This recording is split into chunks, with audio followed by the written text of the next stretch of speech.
Hey people, welcome to the new year. Just noticed I passed 100 videos. Don't worry, I'm not doing anything special for 100 videos. I'm going to be doing some kind of giveaway contest kind of thing when I hit 100 subscribers or 150 videos, whichever one comes first. New year, we're trying a few different things. I'm trying a different camera angle. It's a little lower. Let me know if you like it. I'm also going to be trying to do things a little more professional looking.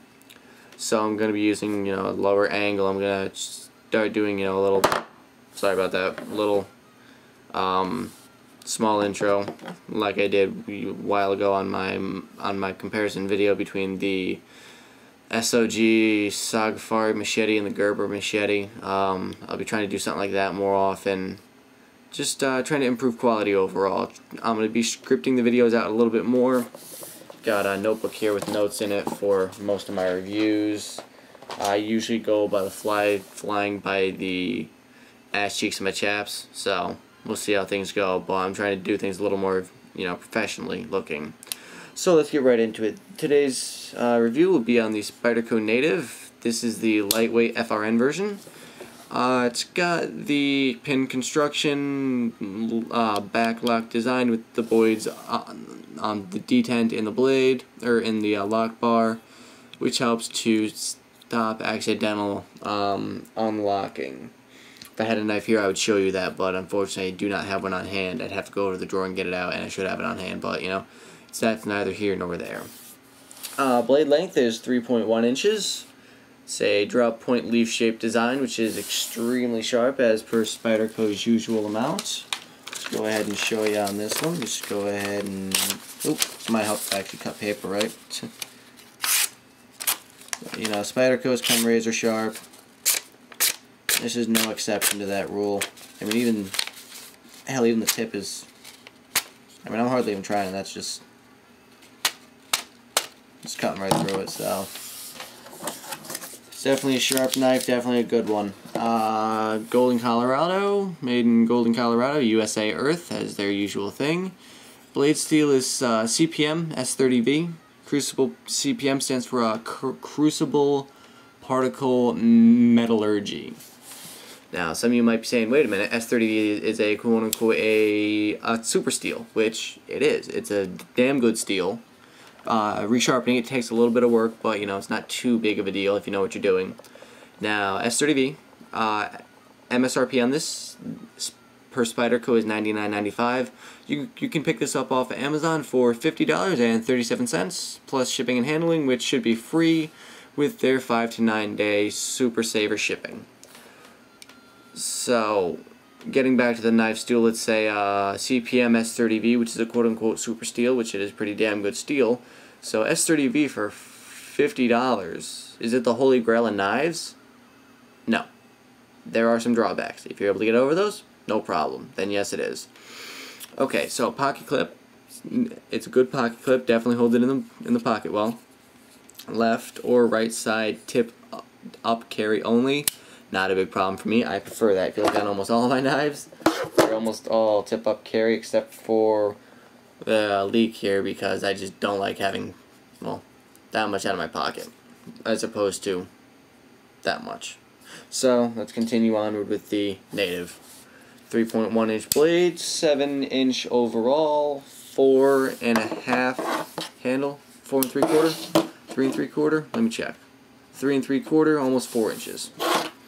So you are able to open it with the middle finger if you're able to get your nail in there, but it is a little tight. But with the pivot being a pin, you're not going to be able to adjust it that well. But you can still definitely get it out there if if you're used to using Spyderco knives. You're able to really just flick it out there and it'll go.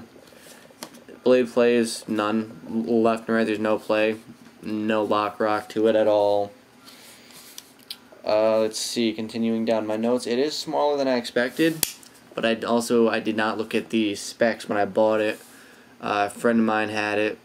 I saw it about 1.5 years ago, I'd say, except his was, and the handle was the pink. So I started to bust his balls, and he pointed out breast cancer awareness, so I pretty much dropped that argument pretty quick. So let's just give you some size comparisons, because I know it's sometimes easier to see when you're comparing it to a knife that you already have. So here it is up against the Endura. Blade tip to blade tip, it is quite a bit smaller. Grip tailing will be right next to it. Again, I'm going blade tip to blade tip, so I'm going to do it an easy way to make sure everything is straight and even. This will be the Kershaw Crown next. And just for kicks, this is going to be the Streamlight Microstream.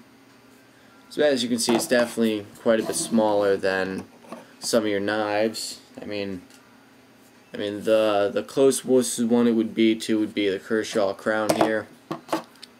Kershaw Crown is about the same size. Blade is about a quarter-inch longer. But you know, for what you're paying for, it's not a bad knife. Just quick consult my notes. It is the lightweight version, so there are no liners. Duh, I can do this. See if I can get this for you. Inside there are no liners, all there is the back is the lock bar there. I know this is terrible right now, but you know, I'm trying to get you what I can. So, you know, there are no liners in it, so keep that in mind. It is lightweight though, so it doesn't need liners. The scale is one solid piece of FRN that has been milled out for the blade, lock bar, and everything. The lanyard hole is also the pocket clip screw. Goes right through. You could probably use some 550 cord with the guts removed, or maybe 300-pound cord or something along those lines. Lineless design, like I mentioned. Jimping. It's got your jimping and your finger choil. To adjust the screen there. Okay, now it's upside down. Come on. Okay, so it does have your jimping up top with your finger choil and your secondary finger choil. When you're on the back side of it, it is pretty comfortable. I still find it to be a good knife. When you choke up on the other choil there, it definitely becomes one hell of a comfortable knife. Jimping back here is very functional.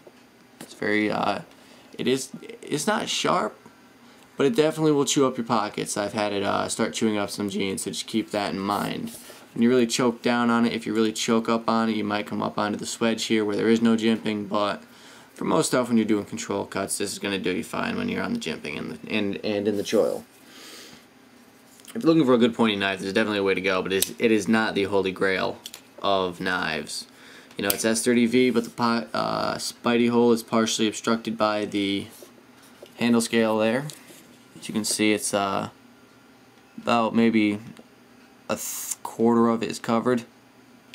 So, you know, it does have its drawbacks, but you know, for a good sharp S30V blade steel and a pretty damn lightweight knife at 2.65 ounces, you know, you can't go wrong if you're able to get over the small things like the Spidey hole being partially covered, the non-adjustable blade tightness on the pivot, and zero liners. You know, it's not a bad knife.